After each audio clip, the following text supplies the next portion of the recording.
Hello and welcome to the Ivy League Sisters podcast, where you're invited into the world of high-achieving women who earned that coveted Ivy League degree and now are here to get real and honest about the pressures and expectations that come with claiming this achievement. I'm Lauren Balukjian, and I'm the founder of Ivy League Sisters, a mentorship community where intellectually curious and slightly rebellious women band together to support each other through the personal and professional seasons of life. In this podcast, we peel back the layers of perfection to reveal the authentic, often messy, and always inspiring stories of women who have been where you are. So whether you're an Ivy League graduate, a high achiever in any field, or simply someone striving to live a more authentic life, the Ivy League Sisters podcast is a place where you can realize you're not alone. And if you're new here, like and follow this podcast so you don't miss out on the latest episodes.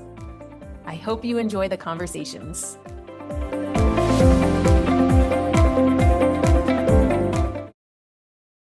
So I want to start with having you share how you got on this path of being a priest.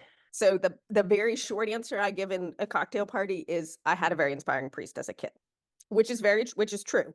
And then the longer story is that I had bone cancer when I was a teenager, and out of that experience, had to wrestle with mortality in a way we don't normally do that in our teenage years. About the time all my peers thought they were invincible, I was well aware I wasn't. Right. And out of that experience was really clear that I wanted to spend my life working in an environment of people who understood the sacredness and fragility of life. At first, sort of was thinking, well, maybe I'd, go into counseling or social work or the medical field. Science is not my forte. So that was pretty clear that that would have been a real challenge.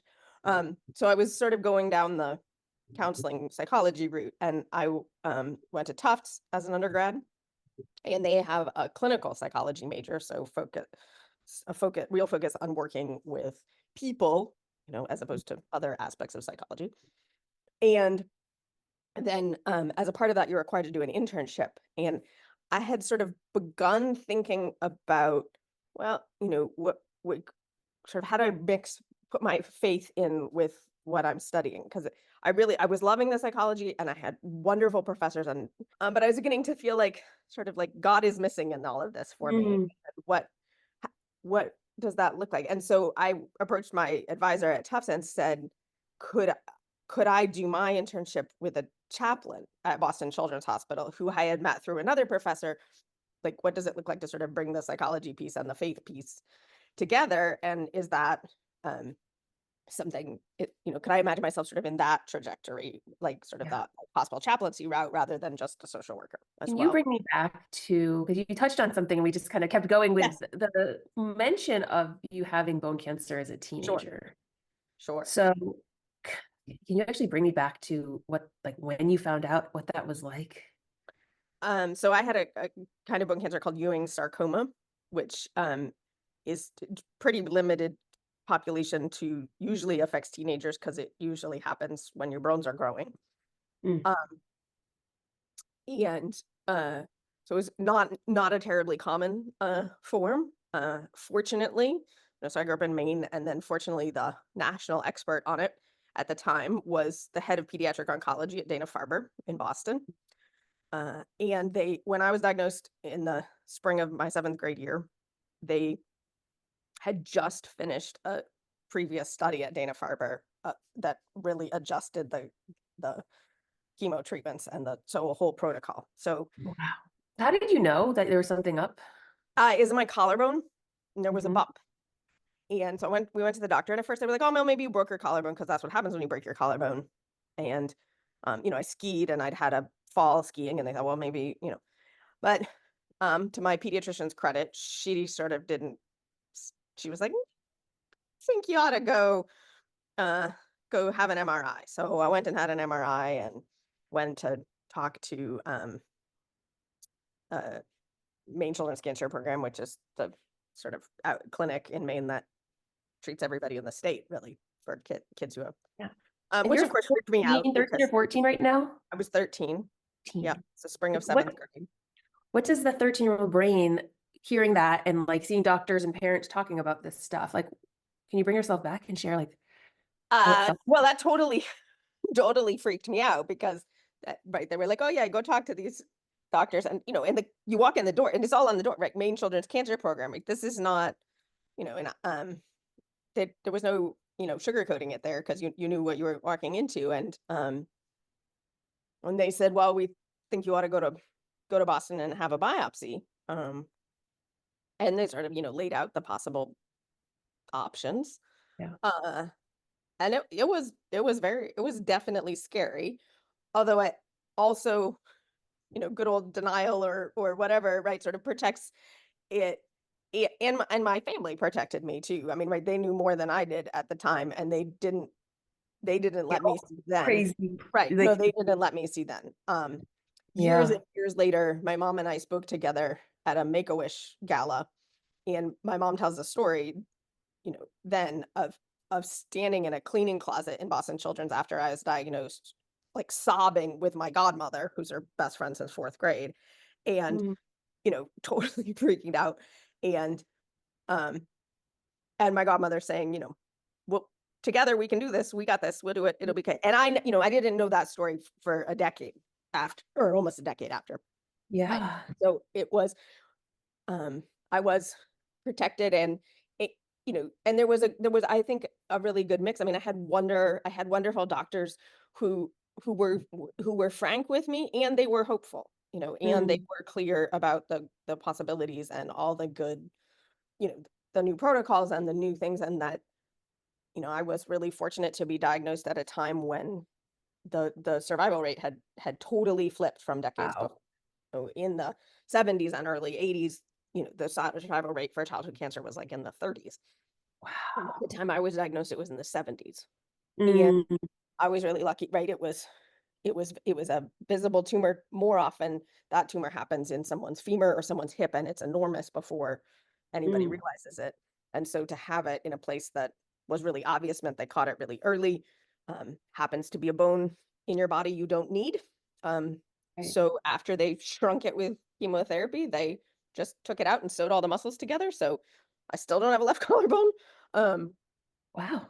yeah, which is a little complicated, but strength training helps me have posture and uh be able to stand up Yeah. straight without the structural stability.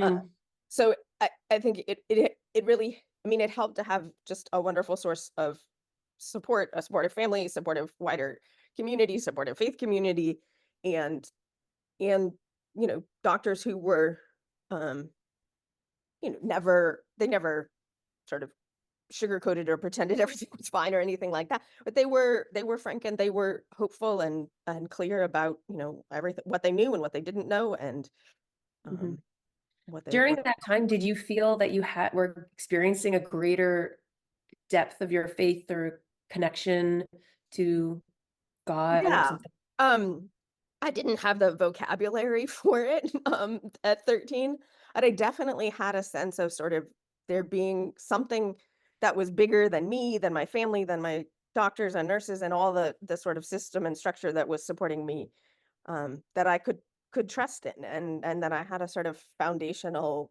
hope that, as scary, um, as all this was, and in that, somehow it was going to be okay. Mm, And that was an up and down, and I would say even really in the year after, it, it was actually harder to sort of try to figure out how do I reintegrate into quote unquote normal life, because that's not really, like, normal was gone. yeah, And right, how do I trust in the future, and how do I feel safe, and uh, right.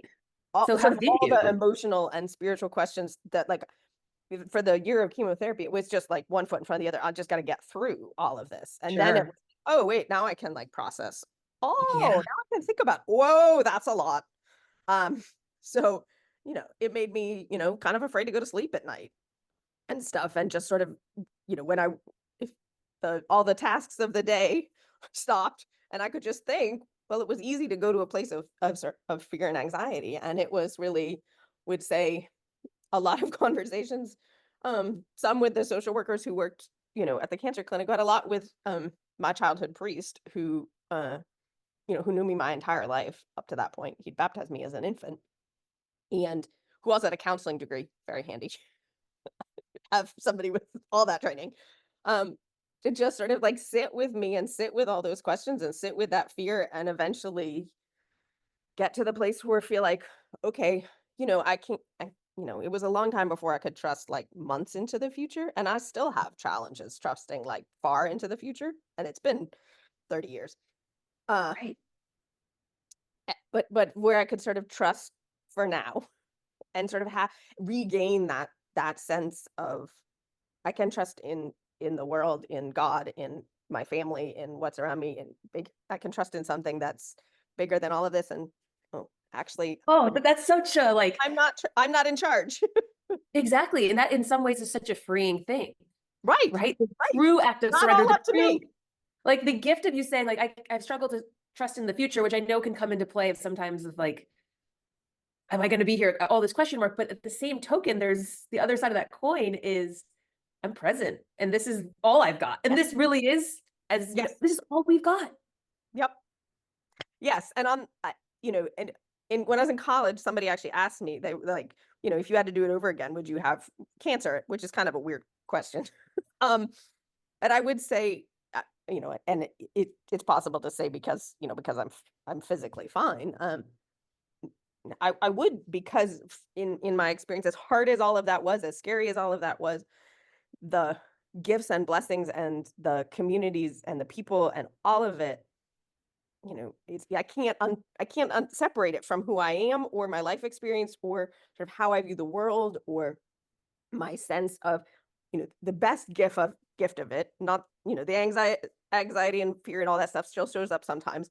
But the best gift of it is I'm present in the here and now, and I'm grateful because I know that, that life is fragile and It's sacred and fragile. precious, and we never know how long we have. And so there's a gift in that on my best days really does help me to be present in the here and now in a way that I certainly wasn't before because just didn't have that perspective.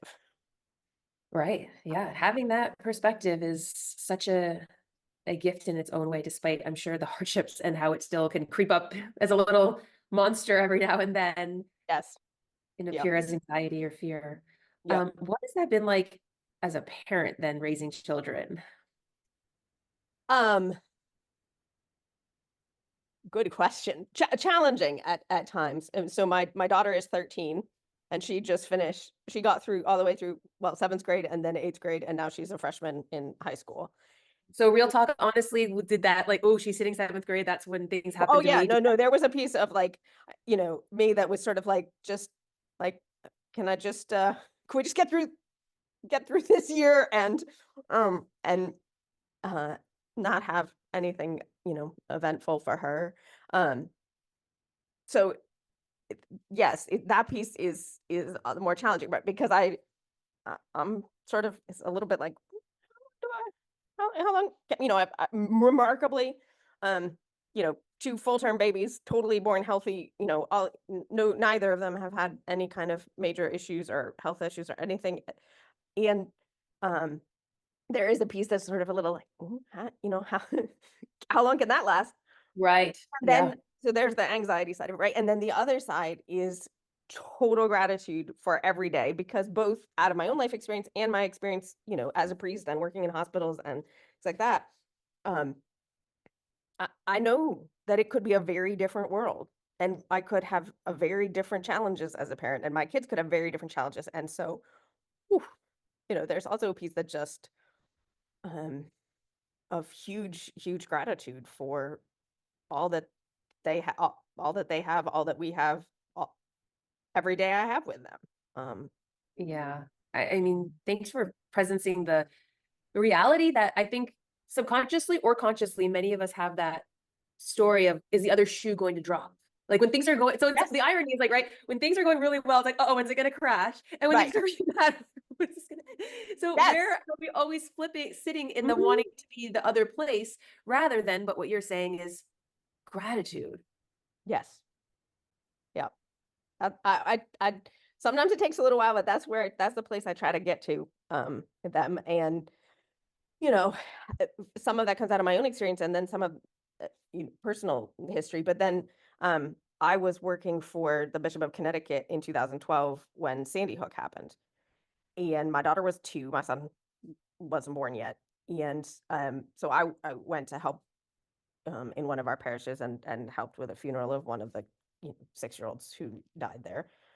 And so there's also a piece of, for pretty much my, I was already sort of tending that way, but then for the entirety of my children's life, my son learned how to do a lockdown drill when he was 3. And, I remember him coming out of preschool to say, "Mommy, you would have been so proud of me. I was so quiet." And I think on the one hand, okay, good. And ouch, my heart is breaking that you are 3 and you know how to do that. And every time I have ever walked into my children's elementary school, I have to push a button and stand in front of a camera and have a door unlock. And I know every time I do that, why that camera is there. And I have to say, there are days when it's hard to drop your children at school. And I know I have, closer proximity, but, given the reality of news headlines, I mean, every parent in the United States knows the reality of this in one way or another. And so that's the other balancing piece is like, you know, how do we um, how do we drop our children off at school every day? No guarantee they're coming home. I And know. we have enough uh in our headlines to know that that's real. Uh and on the other hand, I think, well, I can't lock my children in their bedroom and have them never have life. That doesn't work either. And so sometimes it's almost a daily exercise. Okay, I'm gonna trust the wider system here and invest in, the quality of their lives each day for however long they are. And, I hope to God that they outlive me, and none of us have any guarantees. I And know. that's really hard to sit with sometimes. It is really hard. And it is also the world and the life we sit in is like, there's so much out of our control. Yes. There is so much out of our control. And we, obviously with our own offspring, we want to be extra mama bear protective and make sure. But at the same token, when we like pull back even to the bigger lens of like, we are all one, yeah, it's Yes. like, gosh, we don't know what things are in store for us that are going to be the unfortunate incidences and then the blessings and the blessings that are in the disguises. Yeah. I don't know, when you were saying that, like, yeah, what gives me hope or like allows me to just not get stuck in the mind of anxiety and worry and stress is that we are all one, and that there's a faith, and we can't, there's so much, again, back to out of our control. And sort of that I want to trust in the fundamental goodness of humanity, and I want my children to live in a world where they trust in the fundamental goodness of humanity. And so that means living that truth out. And so that, yes, that means taking risks. And I would say overall, my experience has shown me that, yes, we can trust in the fundamental goodness of humanity. Sometimes it's Right. complicated and sometimes it's hard. And it's especially hard when our news headlines seem to be full of, stories of not the goodness of humanity. And we don't hear the stories of the goodness. And, so I think part of that for me has been really important to give my children a sense of a village and a sense of how many trustworthy adults there are in the world, Yeah. in their school, in, friends, in church, in other, community activities, and, helping them to just see that, yes, there tragic things and horrible things happen in the world. And mostly people are good. Right. Yeah. And my hope is also on a grander scale that like the bad things that happen in the world and the stuff that's like making some of the headlines is in contribution to a greater like consciousness of evolution. Like by this stuff happening, like atrocities happening, it is overall, if we were trying to like, we really got zoomed out and saw it, it's like, it's getting us to more awareness and more space of compassion, I believe. I mean, when you think about how certain human behaviors, you traced it over the time, it's Right. like slavery was a thing that was just Right. people weren't questioning it. It was, you weren't bad necessarily, you know, it was acceptable. And now you look at us in today's world, it's like, wait, how did that even exist? And my hope is that people will look at us down the road and be like, what were those people like? Oh, they, you know, but it's getting Right. evolution, a deeper place Right. of equality, equanimity. Right. Yeah. Well, that's right. Martin Luther King's quote about the arc of history bends towards justice. Mm, right. Right. So each in our own ways, hopefully we're contributing to that bend. We're getting close. Yeah, exactly. Closer. And it's a process and it's an evolution. And we're only going to be here when you think about it for such a dot of time. Right. Right. A dot in the grand scheme. Mm-hmm. And Yep. so, yeah, any things that we can do to embrace this preciousness of life, right? Do our part of the controllables. Yeah. So with your part in the world, I mean, Yes. talk to me about that, like how this has then, you've had this life experience as a young teenager, it's translated into integrating some of that psychological education that you had with your faith-based, and now like what is very So even yeah, so that's also been a sort of an evolution because I went through seminary through divinity school at Yale thinking I would just be a hospital chaplain.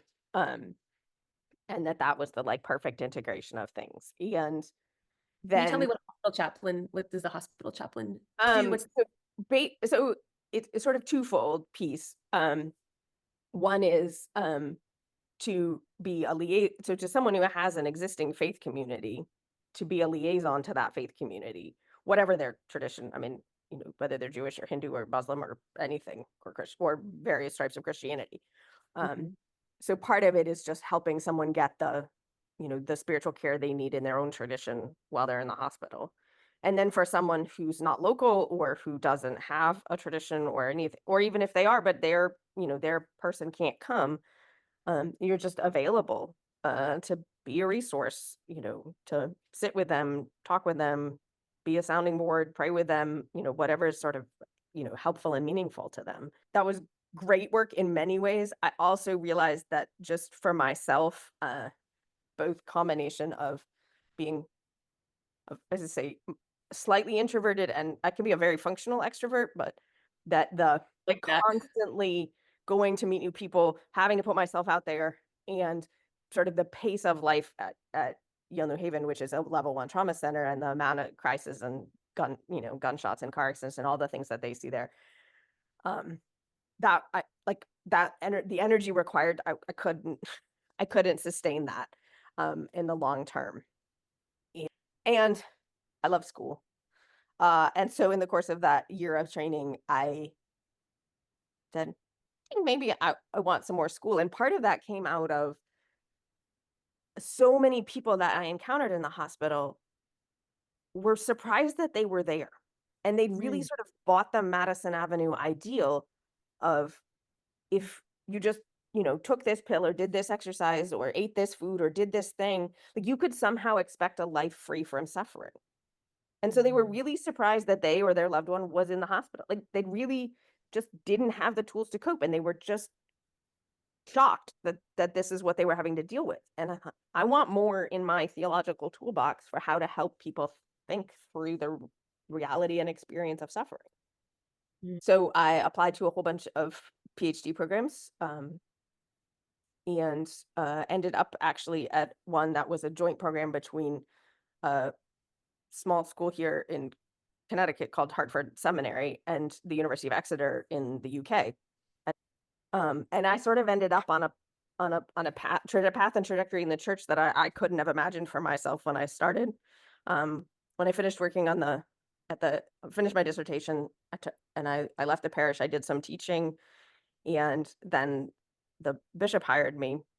Then I just working in one parish, and that really appealed, and it felt like a good mix of my mixed with my gifts and skills to both be doing the administration piece, but also sort of the leadership and teaching and that kind of thing. So what else? Anything else that's just, I don't know, in your awareness, in your presence that you feel called to speak through?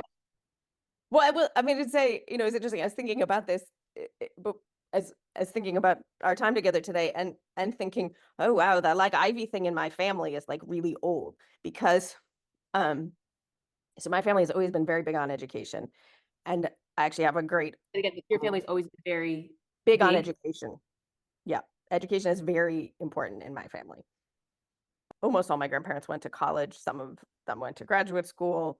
I have on my dad's side multiple greats back uncle who was president of Harvard in the late 1800s. On that side, there's long legacy of people who went to Harvard. One grandfather went to Harvard, the other grandfather went to Yale. My mother went to Penn, my aunt went to Princeton. Like, it's like, you know, and so realizing like, oh, like that it was like very much in the water I swim in. Now, nobody said absolutely you have to, you have to go to an Ivy. And I didn't go to an Ivy as an undergrad. And nobody said, oh, you have to go to an Ivy for grad school either. But Yale was perfect. I mean, it was absolutely the best formation I could have asked for because it has an Episcopal, what used to be its own Episcopal seminary embedded in the divinity school, which means I got all the gift of, um, you know, tr- the training, the practical training I needed as an Episcopal priest, alongside the academic education of Yale in the wider ecumenical environment of the divinity school, in the wider environment of the university. And so, and obviously I love school. I mean, I've done all the school one can do. And so to be in that kind of intellectual thriving environment was a real gift. And then there's the other side of it that comes with all the sort of right expectations and pressures and realizing, it's been such a gift to be a part of this community and to have all these conversations and to sort of like actually be able to reflect on and recognize the water that I swim in and the environment in which I grew up and all the good in it of encouraging education and the life of the mind and all of learning and how much all of that matters and understanding the world and everything, and realizing the other sides of it that come with it, of that sort of innate drive for achievement and that academic achievement is like the supreme achievement in and so how to how to unpack that and sort of live into a different way of being and hope that I can help my children.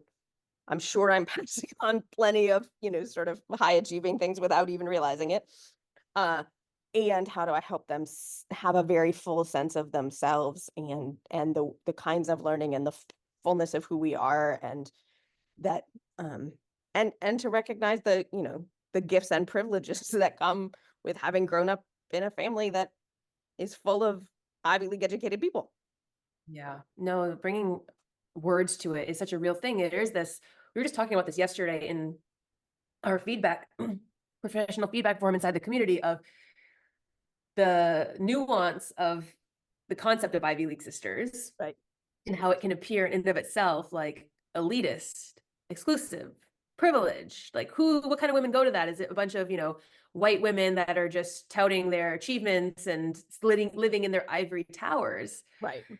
Or on the flips, and the reality, as you know from being, it's like, no, that's just something that kind of is a common core wound that many of us share, and a blessing. It's right. both, again, like you kept saying. Right. It comes with an enormous amount of assumptions and expectations and pressures and privilege. Right. And then, how do we not deny that, but actually use it in a way that translates into the world to have a greater impact of humanity, like lifting other people. And the more we're out of our own way, getting out of our own insecurities or comparison or judgments, right, heal that, then we can actually do more of the good in the world that we're intended to be doing. Yeah. Right. Yes. And I think, I mean, another piece of the gift of this community for me has been the, oh, I'm not the only one. And oh, that isn't just me. It isn't the like, yes, I have a challenge of an inner critic and all of that, right? Any internal pressure and all of that, that sort of amplifies those messages around us. But oh, wait, like, that's a real thing of the environment in which all of us have part, and it's complicated, right? It's It's not, complicated. it's not bad or No, it's all good. honoring it. And Yeah, exactly, it's not bad. And I think that's the key piece of so many of us maybe sat or sit with it, but we don't bring voice to it because there's a ton of shame around feeling that.